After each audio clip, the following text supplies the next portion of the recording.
Why do we need to find facts in the first place?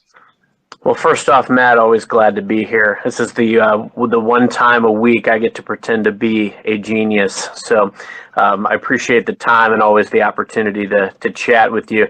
Why do you need to find facts? Well,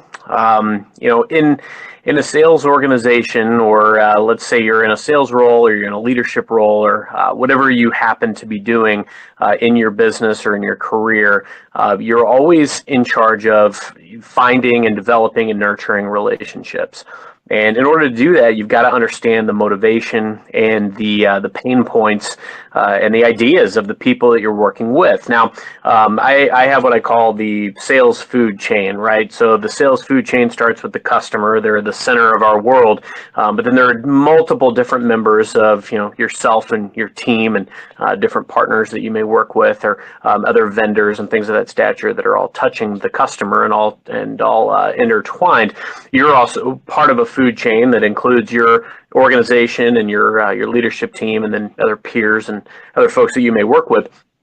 Everybody that you're touching in that sales food chain, you need to understand the motivating factors, how you can add value to the equation.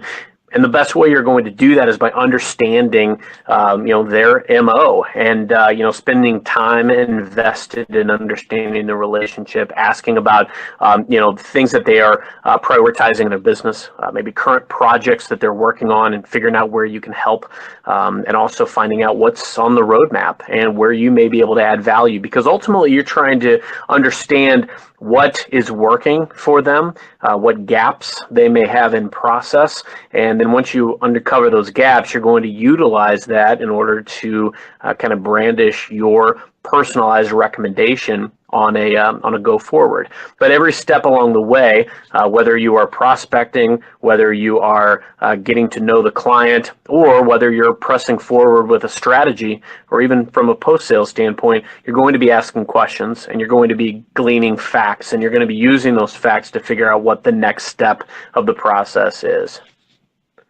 Finding facts to determine the next steps, so that allows you to make informed decisions or make informed recommendations, right? Or ask more informed questions. I guess once you have data, you have facts, you have a baseline of what's going on, then you can ask better questions as well, correct? Certainly. I mean, you're going to go in with your, often we prep before we go into some of these conversations, or we spend time understanding the industry, or we're understanding the client, understanding, how long have they been in business. There's so many tools that are at our fingertips today where we can research the customer, research the person that we're talking to, and or some of the additional stakeholders. So you're going to spend some time doing that. There may have been an inquiry that came from the customer that prompted the conversation. So obviously you're going to want to go in and kind of do your due diligence going in, so that you can speak intelligently about what they're asking about, or what the need may be.